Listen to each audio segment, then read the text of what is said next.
Chapter 9, our final tale, A Party with Thomas Andrews. 9 years before he acquired historical immortality by drowning on the Titanic, a ship he had helped design, 29-year-old Thomas Andrews Jr. flung open the doors to his apartment on Wellington Place, Belfast, to welcome in friends and family for a party. If anyone very familiar with Belfast city centre is interested, it was number 11, so Andrews rented the house next to what I think is now the Warhammer store. I'm not sure what the building at number 11 is called off the top of my head, but it's basically directly opposite Sticks and Stones. That's where he lived when he was a bachelor in Belfast and where he hosted this party in 1903. His father, Thomas Andrews Sr., chairman of the Belfast and County Down Railway Company, chairman of the Down County Council, and president of the Ulster Liberal Unionist Association, arrived with a beaming handshake and, "Well, my big son, how are you?" Which is how he always greeted him. Tommy Andrews was the second of the Andrews sons, but the big son, because according to a family friend, he was nearly 6 feet high, weighing some 200 pounds, well built, with broad shoulders, and great physical development. I had this, when I was talking about this quote from with a friend before I recorded this, I said it's interesting that they describe their friends more kindly than we often, in the Victorian era, than we describe our romantic partners. On reading this chap might have been hiding something of a secret. It's very thorough about Tommy's. This gentleman might have had an unrequited crush. I can't be certain of that. I can tell you that this guy. So he goes on to say he had dark brown hair, sharp, clean-shaven features. You would call him handsome. Brown eyes, a wonderful ringing laugh, an easy way with him, an Irishman's appreciation of humour. He was sunny. Now, I don't know whether this gentleman was gay or in the closet or something, and was just in love, unrequited love, I should say. But I don't know that. I can tell you that from reading this, he definitely was in the ascendancy, because the next few sentences of this man writing about Thomas Andrews, his name is Sham Bullock, are basically, tell me you're in the ascendancy without telling me you're in the ascendancy. He was sunny. Give him health, plenty of friends, plenty of work, and occasionally some spare hours in which to enjoy a good book and some good music, and to go yachting on Strangford Lough. only, only a member of the ascendancy could say, you can give him the simple things in life: his health, a good book, good music, and a yacht. So give him health, plenty of friends, plenty of work. I'm going to read that again, all of Sham Bullock's. This is Sham Bullock's description of Thomas Andrews, his social and private life, excised from my commentary. According to a family friend, Tommy was nearly 6 feet high, weighing some 200 pounds, well built with broad shoulders and great physical development. He had dark brown hair, sharp, clean-shaven features. You would call him handsome. Brown eyes and a wonderful ringing laugh. An easy way with him. An Irishman's appreciation of humour. He was sunny. Give him health, plenty of friends, plenty of work, and occasionally some spare hours in which to enjoy a good book and some good music, and to go yachting on Strangford Lough or picnicking, and he was thoroughly content. And he was also particularly content in the company of his family. His dad arrived at the party with Tommy's mother Eliza and their daughter, another Eliza, though everyone in the family called her Nina. The eldest brother John arrived with his new English wife Jessie, daughter of a Mancunian stockbroker. 26-year-old James, a brilliant lawyer. James was another of Tommy's brothers, trained at Trinity in Dublin. He hoped to follow their uncle into a career as an Irish High Court judge, I should say, and he helped himself to some of the many treats Tommy had laid out for the guests, which were also enthusiastically tucked into by the youngest of the Andrews siblings, 17-year-old William. He was the only one of them still a student at the Royal Belfast Academical Institute, INST, the previously mentioned all-boys school that lay only a few hundred feet from Tommy's apartment. Called Big Willie because of his height, the gangly, thin, pale, still slightly squeaky-voiced, cricket-mad William was fretting that his batting skills weren't up to par to win him a place on the school's first 11. As he wolfed down another pastry, William explained to his brother that he was keen to make sure he played sufficiently well so he could score a win against his school's mortal rivals at Methodist College, or Methody, situated at the top of the Malone Road. Uncles, aunts and cousins arrived at Tommy's party, and Tommy started giving piggybacks to the children. And when not doing that, he kept bringing out more and more baked goods and sweets, dainties as they were known at the time. The windows to the apartment were flung open. Inside and out were decorated with row upon row of red, white and blue bunting. From the streets below, the hubbub of the crowd could be heard as they, like the Andrews family, waited to see their new king. Then, officers on horseback clipped and clopped down the streets of Belfast centre, as the Andrews men and women hung out the apartment windows and waved little British flags on sticks. An open coach trundled into view, and the crowd's cheers roared to the deafening. The genial figure of His Majesty King Edward VII was carried into view, bowing and waving to the crowds. Edward VII's love of fine food, cigars and port had already earned him the secret nickname Tum Tum in high society circles. Beside him in the coach, smiling as she acknowledged the crowd's cheers, was Edward's 58-year-old Danish wife, Alexandra.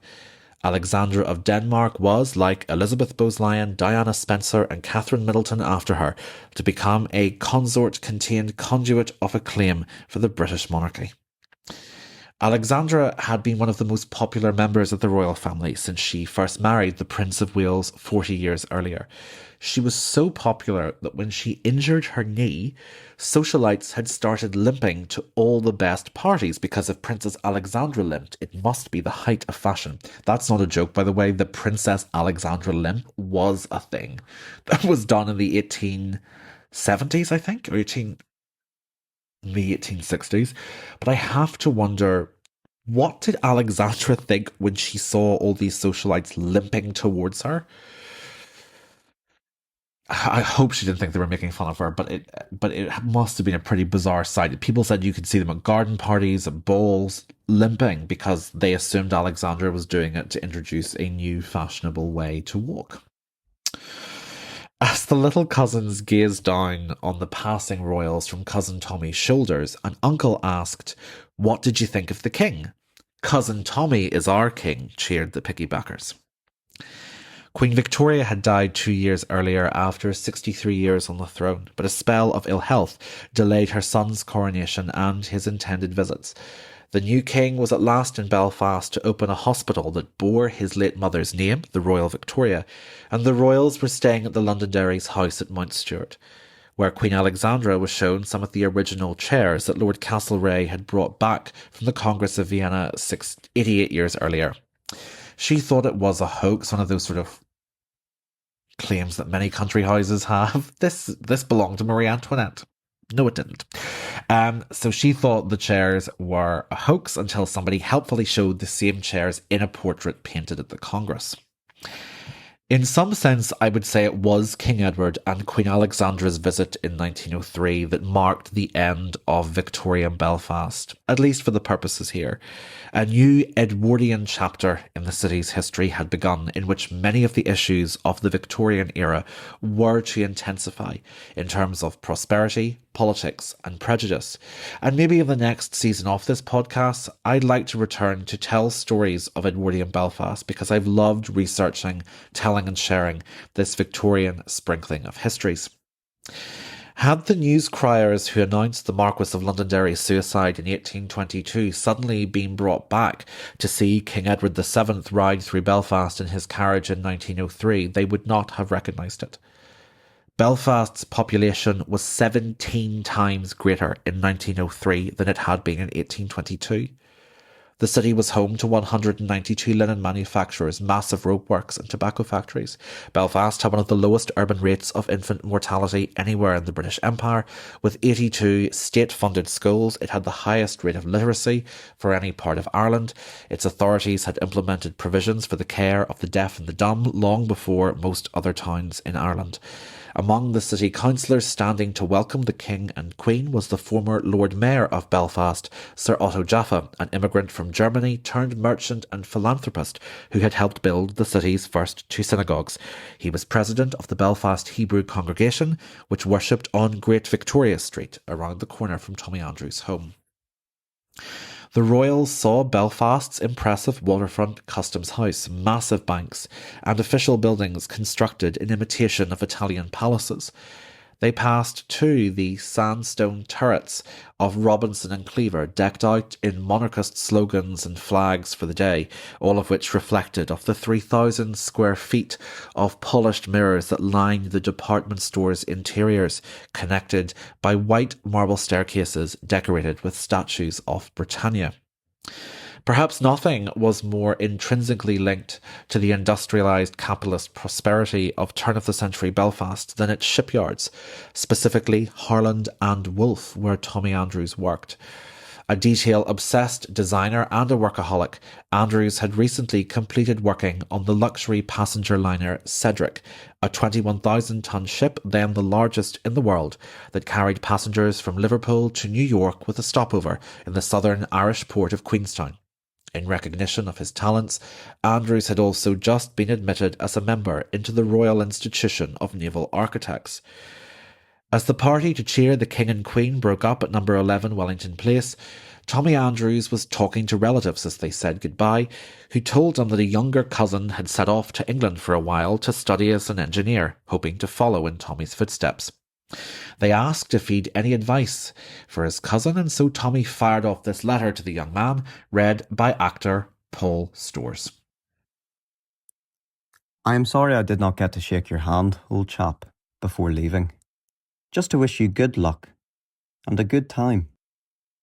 Please accept from me the enclosed small gift to go towards a little pocket money.